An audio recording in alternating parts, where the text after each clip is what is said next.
Hi friends, once again I am here and today we are going to see how to make passive voice with modal and imperative sentence.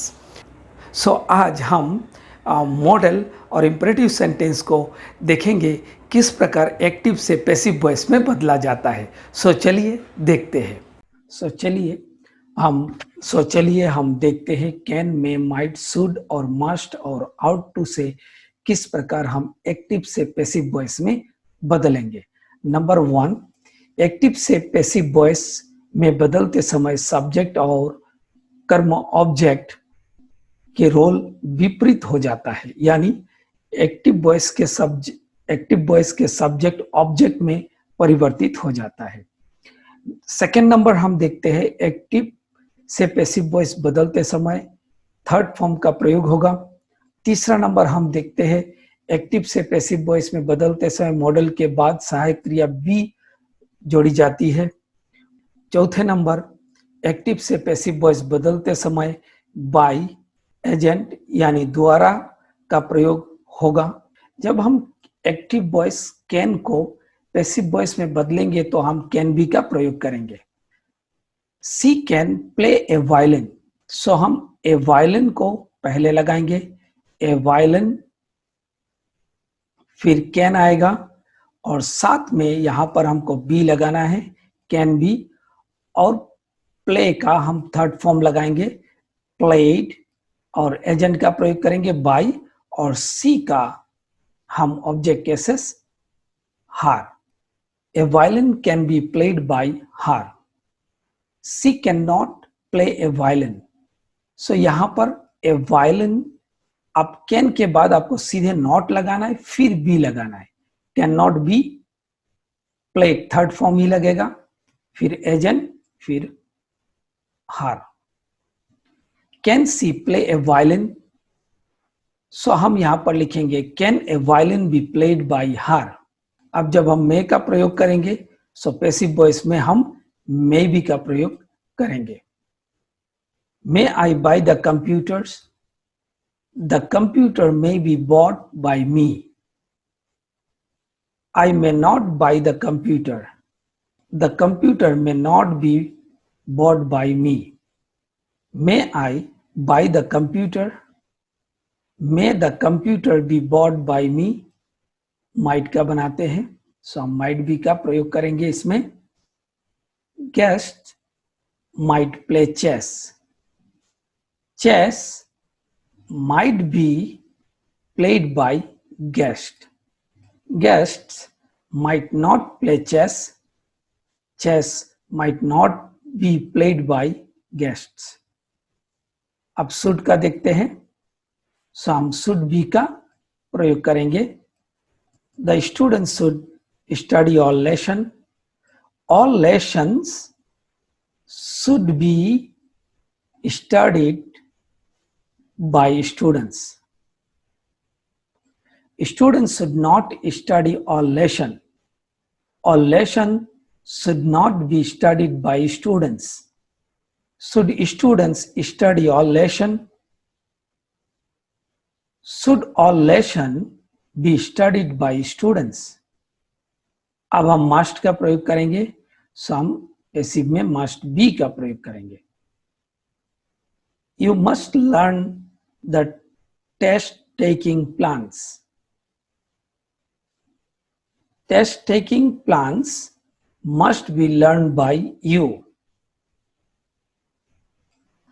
You must not learn the test taking plans. Test taking plans must not be learned by you. So यहां पर देख रहे you का प्रयोग हुआ क्योंकि you का objective cases you है। आउट टू का देखते हैं, सो हम यहां पर आउट टू बी का प्रयोग करेंगे।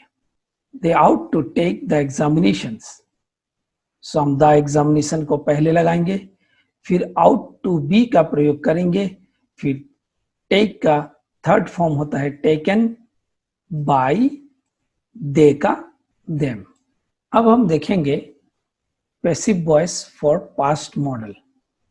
may have might have, should have, must have, ought to have. Active से पैसिव वॉइस में बदलते समय सब्जेक्ट और कर्म ऑब्जेक्ट के रोल में परिवर्तित हो जाते हैं। दूसरा नंबर, एक्टिव से पैसिव वॉइस बदलते समय थर्ड फॉर्म का प्रयोग करें। तीसरे नंबर देखते हैं, वर्तमान भविष्य के मॉडल में बदलने के लिए वाक्य में मॉडल के बाद बीन जोड़ा जाता है। चौथा नंबर, एक्टिव और पैसिव वॉइस में बदलते समय बाय एजेंट यानी द्वारा का प्रयोग होगा। आइए मे हैव को हम पैसिव वॉइस में बदलते समय मे हैव बीन का प्रयोग करेंगे। जैसा सेंटेंस है, you may have availed the opportunity. So हम उसी प्रकार हम द अपॉर्चुनिटी को पहले लिखेंगे, the opportunity may have been availed by you. So यहां पर अपने मे हैव बीन का प्रयोग किया। उसी प्रकार माइट हैव को जब आप पैसिव वॉइस में बदलेंगे सो माइट हैव बीन का प्रयोग करेंगे। He might have been eaten meal. और आपको मैं बता दूं कि इसमें एक्टिव वॉइस में भी थर्ड फॉर्म का ही प्रयोग किया गया, क्योंकि मॉडल के साथ हैव यदि हो तो इसमें हम थर्ड फॉर्म का प्रयोग करते हैं। सो यहां पर may might have eaten meal might have been eaten by him. So हम पैसिव वॉइस में भी हम थर्ड फॉर्म का प्रयोग करेंगे। He might not have eaten meal might not have been eaten by him. Should have been, you should have studied the book should have been studied by you. You should not have studied the book should have not been studied by you. हमेशा याद रखिएगा, आपको have के बाद यहाँ पर not लगाना है। must have, so हम must have been में बदलेंगे, he must have started job must have been started by you. So यहाँ पर भी आप ध्यान देना है कि सब्जेक्ट ऑब्जेक्ट में बदल रहा है और ऑब्जेक्ट को हमने पैसिव वॉइस में पहले लगाया। must not have started job must not have been started by you. ought to have, so हम यहाँ पर लगाएंगे ought to have been. you ought to have helped him. यहाँ पर him है, so हमने he में बदला और फिर उसके बाद हमने लगाया आउट टू हैव बीन। फिर आपको थर्ड फॉर्म लगाना है हेल्प्ड बाय यू। अब हम देखेंगे passive voice of imperative sentence, command and request. पहले नियम इसमें, इस प्रकार के सेंटेंस को एक्टिव से पैसिव वॉइस में बदलते समय लेट को सेंटेंस से पहले लगाया जाता है। याद रखिएगा, लेट को सेंटेंस से पहले लगाएंगे। दूसरा नंबर, एक्टिव से पैसिव वॉइस में बदलते समय थर्ड फॉर्म का प्रयोग होगा। थर्ड नंबर, वर्ब के बाद आपको बी को जोड़ना है। एक्टिव वॉइस से हम पैसिव वॉइस में बदलेंगे। इंपेरेटिव सेंटेंस यानी कमांड और ऑर्डर देने के लिए, ओपन द डोर, सो हम लगाएंगे यहां पर एक लेट लाएंगे, फिर लिखेंगे आपके अंतिम का द डोर, फिर हम लगाना है क्रिया के बाद बी, फिर ओपन का third form opened. Complete the work, let the work be completed. Turn off the television, let the television be turned off. Learn your lesson, let your lesson, फिर हमको बी लगाना है बी, फिर learn का third form learned। kill the snake, let the snake be killed। punish him, let him be punished। speak truth, let the truth be spoken। help the poor, let the poor be helped। revise your book, let your book be revised।